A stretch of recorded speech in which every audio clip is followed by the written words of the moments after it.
pemirsa. Nah, kita kalau misalnya mau kilas balik nih ya, Iya. kilas balik pada saat pertama kalinya muncul yang namanya monkeypox atau cacar monyet, itu katanya banyak nih beredar info-info yang mengenai sejarah zaman dulunya, itu katanya memang pertama kali ditemukan itu di Prancis ya, atau di Spain ya. Nanti kita akan langsung tanya nih Iya. sama Dokter Robert Sinto ya.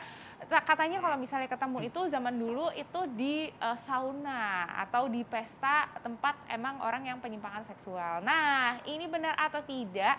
Karena kita jadi merasa kayak masyarakat jadi penasaran nih ya Dok ya, apakah lebih berisiko terhadap orang-orang yang kelompok yang memang tersebut? Silahkan dokter. Ya, jadi sebetulnya penyakit ini bukan penyakit baru. Penyakit Mm-mm. ini sudah lama ada dan memang ada di negara endemis di Afrika. Betul. Nah, yang sekarang yang tahun 2022 merebak ini Mm-mm. adalah karena kejadiannya Mm-mm. muncul Mm-mm. wabah di luar Afrika tersebut, yaitu di Eropa. Mm-mm. Nah, di Eropa ini muncul laporan-laporan kasus pertama, Mm-mm. itu ternyata terhubung dengan penularan yang terjadi di lingkungan yang tadi disebutkan.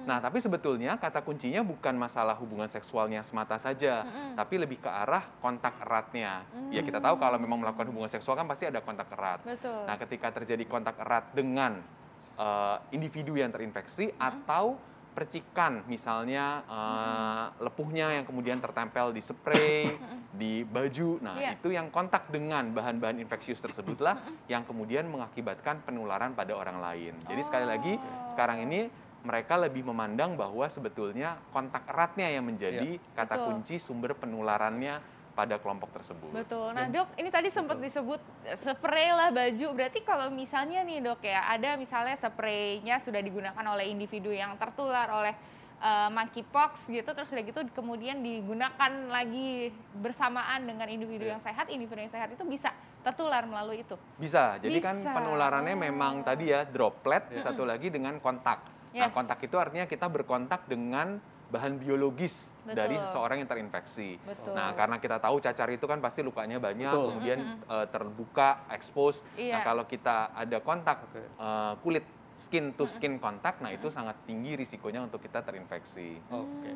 Dok, tadi dikatakan bahwa butuh kontak yang erat seperti COVID dok ya, jadi jaraknya lebih pendek. Nah, apakah berisiko bagi mereka yang melakukan perjalanan menggunakan angkutan umum seperti pesawat, bus, kan apalagi sudah mulai dibuka semua nih ya, semua negara sudah mulai membuka bordernya. Nah ini bagaimana dok peluangnya? Apakah semakin berisiko tinggi atau bagaimana? Ya, jadi karena skin to skin contact sebetulnya kan kalau kita bayangkan, kalau kita jalan naik bis kendaraan umum kan kita juga tidak secara sengaja skin to skin Betul. contact dengan orang lain ya. Iya. Jadi kalau kita bekerja di public facility, kemudian kita mengasumsikan bahwa kita bisa tertular dengan cara skin to skin contact, sebetulnya risikonya kecil. Apalagi kalau memang kita dengan baju kan ya tidak secara langsung terekspos.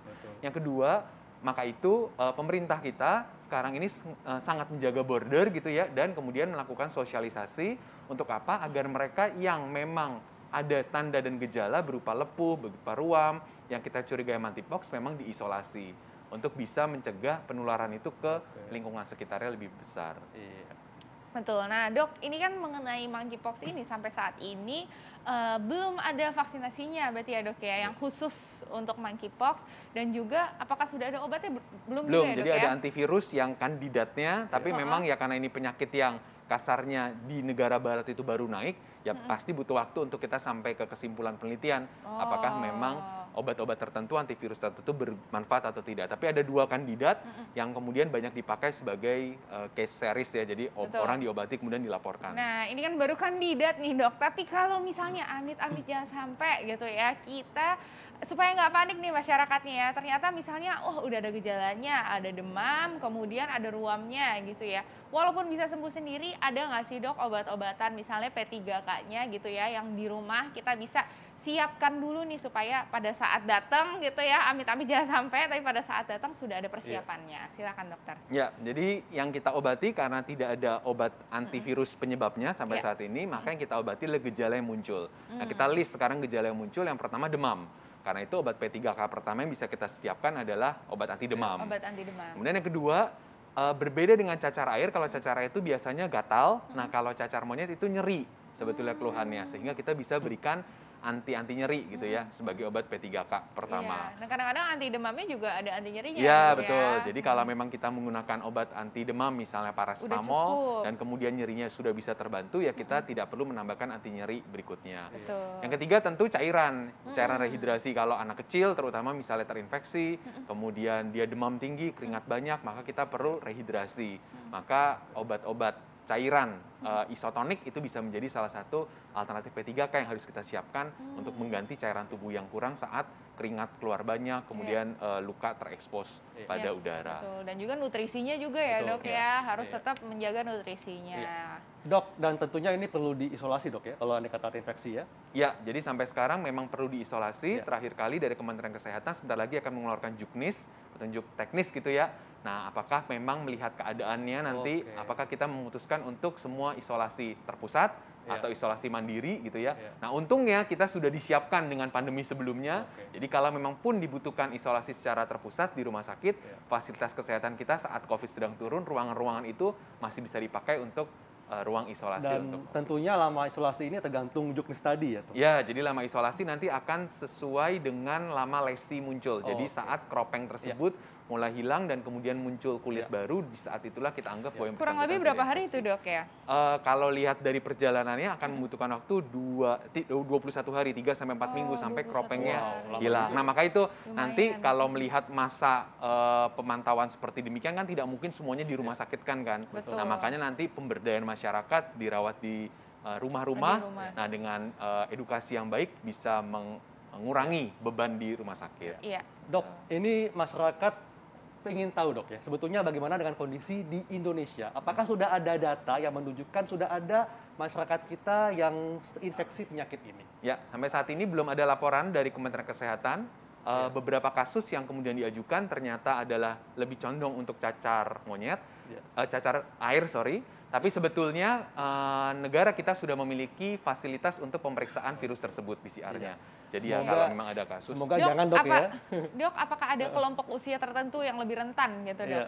Nah, jadi kalau kerentanan semua rentan, Semua ya? tetapi yang rentan menjadi buruk adalah mereka yang usia muda, anak-anak, kemudian wanita hamil dan tentu usia Usia lanjut lanjut. ya, lanjut. Dan tentunya penyakit ini bisa menular kepada siapa saja tanpa memandang jenis kelamin, gender maupun seksual orientasinya dok ya. Iya, Iya. selama Nah, tadi ya Dok, kontak erat. tipsnya nih kepada masyarakat supaya masyarakat nggak panik terhadap wabah cacar monyet yang saat ini sudah terjadi di Eropa dan di Inggris. Yang pertama, kenali penyakitnya dulu. Kalau kita nggak mengenal penyakitnya, begitu kita lihat cacar air, kita langsung parno cacar monyet gitu ya. Jadi kenali penyakitnya dahulu, kemudian yang kedua, kalau memang sudah dikenali dan ada risiko untuk cacar monyet, segera datang ke layanan kesehatan, karena sekali lagi kita memiliki fasilitas diagnostiknya. Indonesia ya, walaupun memang belum sampai layanan, tapi kita secara negara memiliki fasilitas diagnostiknya. Yang ketiga, isolasi. Betul. Dan yang keempat, sebetulnya dasar dari semuanya adalah perilaku hidup bersih dan sehat. Jadi kalau kita cuci tangan, apalagi sekarang droplet kita masih pakai masker, Iya. kemudian kita jaga jarak, maka itu sebetulnya bisa melindungi kita juga terhadap risiko terinfeksi cacar monyet tersebut. Wah, berarti protokol kesehatannya. Betul, karena prokes ya. ini bisa meminimalisir penularan penyakit ini dok ya. Iya. Iya, betul. Dan ternyata COVID mengajarkan kita bahwa penting sekali untuk menjaga hidup sehat ya. Betul. Pakai masker, rutin cuci tangan, dan tentunya menjaga jarak. Iya, betul sekali ya. Sekali lagi kita ingatkan nih ya, waspada boleh, tapi Iya. panik jangan ya. Oke, terima Terima kasih kasih, Dok. banyak ya Terima Dokter kasih. Robert Terima kasih. atas Iya. informasinya. Dan saat lagi nih ya, akan ada informasi mengenai penyakit yang ditandai dengan sakit Iya. pinggang. Ya, Dan- nah betul. untuk itu nih ya, Nggak kenapa terasa Dr. ya. Haikal? 1 jam Yes. kita sudah membahas semua hal ini dan saatnya kami pamit. Dr. Haikal, Saya Dr. Eni Tarlin. Indonesia hidup sehat.